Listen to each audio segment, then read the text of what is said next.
Pascal mon cousin, de petit Pascal, sans beaucoup. De dire que nos supporters ont choisi de façonner toute leur vie jusque dans le moindre détail afin que leur connaissance et leur expérience soient à la disposition de la population sénégalaise, surtout des plus jeunes. Pour que leur grandeur d'âme ne souffre d'aucune contestation et que le sentiment de connaissance qui les habite joint à un coup d'œil sûr et intuitif sur les hommes et sur les événements soit leur guide de toujours. Ces supporters-là aujourd'hui qui croupissent dans les prisons marocaines doivent être sortis d'affaires. Moi je l'ai dit et je le répète, ils font l'objet d'un otage. La population, pour ne pas dire la justice marocaine, pour calmer l'ardeur de ces supporters, a pris des supporters sénégalais comme trophée de guerre. Et quelqu'un l'a dit ici, on ne gagne pas un trophée en décrétant la victoire finale.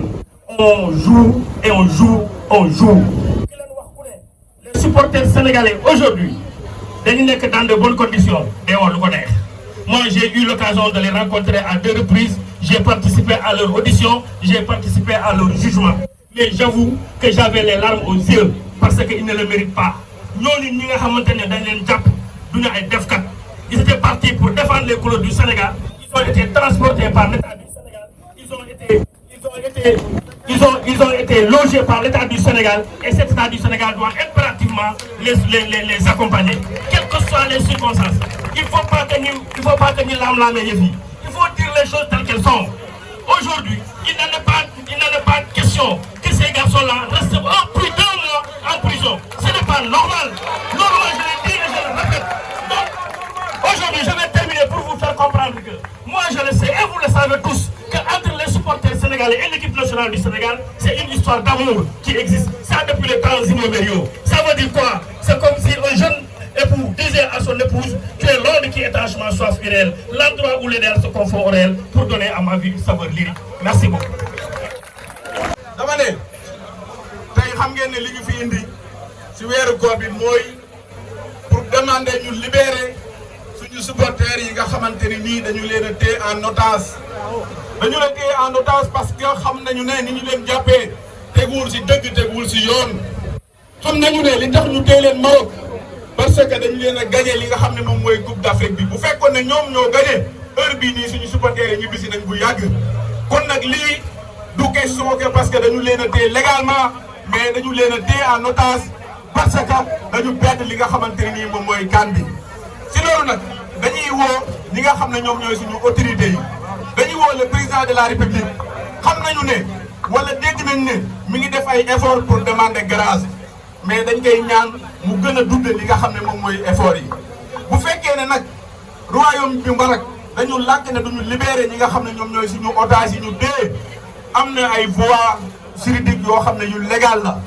mu nekk ay convention d'entraide judiciaire yoo xam ne dafa dox entre Sénégal ak Maroc parce que nag bu fekkee négocier nañ ba sonn mënuñ ci dara nañu jaar ci voie juridique bi bu ko defee ñu jëli leen indi leen parce que ci convention yooyu dañu wax lu leer que ne diggante Sénégal ak Maroc bu fekkee dafa am ay doomi réew yoo xamante ni nii kenn ci ñoom dañu leen a téye condamné leen ba tëj leen li nga xam ne moom mooy peine de prison mën nañu jaar ci convention yooyu pour indi leen def li ñu tuddee transfèrement de détenus kon loolu la ñuy sàkku ñu def ko parce que nag wax dëgg yàlla boobu ba léegi ñu ngi wax di négocier. beneen bi aussi fi may daanelee mooy bu fekkee ne dañu am fédération sénégalaise de football am ay joueurs yoo xamante ni nii ñoom ñoo taxoon supporters yi mobilisé wu dem te boobu ba léegi nag dañu gis ne dañu nekk ci silence bu métti te loolu du dëgg du yoon. am na nag quelques personnes yoo xam ne gis nañu leen mais ñi nga xam ne déggu leen ñu wax ci loolu ñu def jaaduwul parce que ñoom ñoo tax ñu téye ñooñu supporters yi dañu nekk ci kaw tribune bi tay li nga xam ne moom mooy seen bakkan def lépp lu ñu mën pour Sénégal mën a gagner kon ñooñu noonu tey bu ñu leen jàppee léegi mu bat ñaari weer ñu tëj leen ci kaso bi ñoom déggul leen ci loolu du dëgg du yoon. fédération bi aussi yor coupe bi di wëndeelu ci dëkk bi neex na lool foo dem wan leen li nga xam ne moom mooy trophée bi waaye nag taxawaay bi ñu waroon am suñu supporters yi taxawaay boobu dafa des nañ ko wax te dee taxawaay bi ñu waroon a am dafa des parce que niñ ci war a waxee waxuñu ci ñu ngi ci leneen te loolu c'est pas du tout normal kon nañu libérer ñi nga xam ne ñoom ñooy les otages yu ñu téye au Maroc. joindre nañ ci activité bi di remercier waa société civile la police nationale la mairie ak tous les maires yi nga xam ne ñëw nañ daje fi les autorités de la fédération sénégalaise de football ak tous les présidents de clubs et les présidents des clubs de supporters di remercier le préfet pour l'autorisation di remercier képp koo xam ne supporter nga sénégalais nga ñëw nga wala ñëwoo wala nga toog sa kër di ñaanal ñi nga xam ne ñu ngi leen détenir fële ca Maroc di doole famille yi nga xam ne ñoom la seen doom foofu ci Maroc di wax ne nag jot na di remercier ñun ñëpp la presse bi nga xam ne depuis le début ñoom ñoo couvrir l'activité ñu leen di jégalu ci lépp loo xam ne manquement la depuis bi ñu commencé ak yéen te di ñaan lépp loo xam ne ñu ngi ko sàkku fii rek mu egg fi mu war a egg toutes les personnes qui ont été là et toutes les autorités qui peuvent intervenir sur cette action-là, on les invite à faire le nécessaire pour que nos frères soient libérés. Juste après, je vais passer la parole à M. Mari Touré qui va parler li nga xam ne moom mooy prise de parole yi ndax heure bi ñu mayoon jot na di remercier Souleymane Gueye di remercier képp koo xam ne jàpp na ci jour merci. di leen baal wax yéen ñëpp rek donc présence bi c'est juste pour marquer notre solidarité parce que yaakaar naa ne yëngu supporter mënuñu gagner Coupe d'Afrique sans supporter donc Sénégal amul seen fay donc di masaw coono yi waaye lépp luñ ci mën a def ñun ñëpp que muy ministère di fédération ak yéen ñëpp ñu fi nekk ku nekk loo mën ci def pour jàppale ñooñu fa nekk wala jàppale seen famille na nga ko def affaire bi soxlawul caméra soxlawul maa def wala deful léegi nag dañu xam tamit ne que suñu rakk yi dañu ne ci ginnaaw bu am na action yoo xam ne mënoo ko wax ci kaw parce que seen sécurité c'est en jeu donc mais kenn tëddul kenn nelawul bu ñu sañoon ñoom dañuy ñëw fii nekk fii mais xëy na yàlla lii la doon ñu gën si ñaan gën si jàpp gën si defaru mais xam nga duñu tëdd du ñu bàyyi tant que ñu ñëpp génn ñu incha allah merci beaucoup. c'est de remercier tout ce bon monde li ma mën a wax rek mooy que ni football moo bari doole bi mooy rassembler xeex nañ ko ba sonn ñëpp wax nañu aujourd'hui il faut pas que ñuy tourner autour du pot. L'objectif c'est quoi? On l'a dit, def nañu marche ci bismillahir rahmanir rahim terminé ko alhamdulillahi rabbil alamin mooy libérer les otages amuñu fay ñu supporter parce que ku bàyyi sa kër bàyyi sa njaboot dem Coupe d'Afrique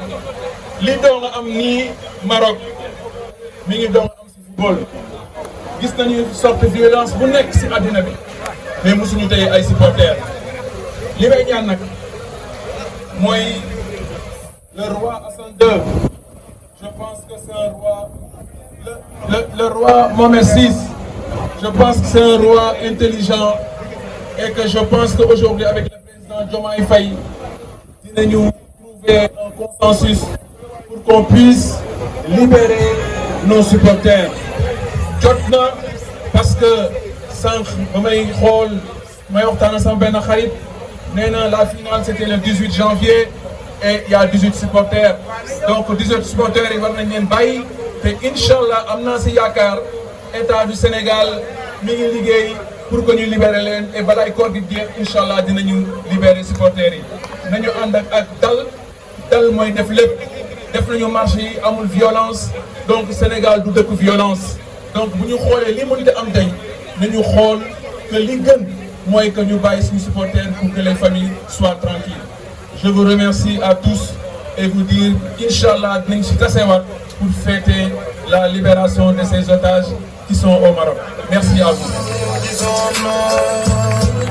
Alors s'il vous plaît une dernière intervention qui m'a été signalée annoncé woon naa ko dañuy may juste monsieur Babacar Ndiaye qui est vice-président de la fédération président du Ligue sénégalaise de football mu ñëw def prise de parole am. Je remercie encore Wafrap, je remercie le représentant Souleymane Gueye qui a coordonné toute l'organisation de ce من ذا الذي يصلح عنده إلا بإذنه يعلم ما بين أيديهم وما خلفهم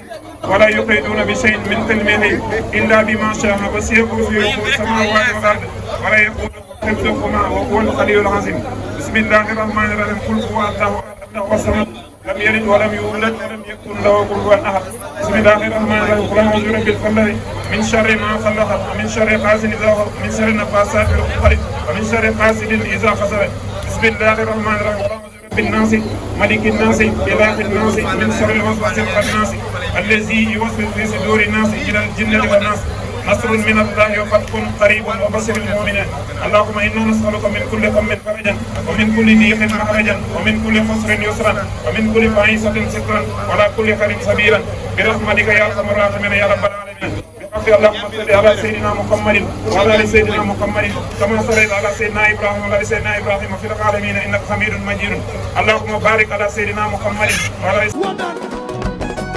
Pascal mon cousin, il a demandé Pascal, ça va beaucoup.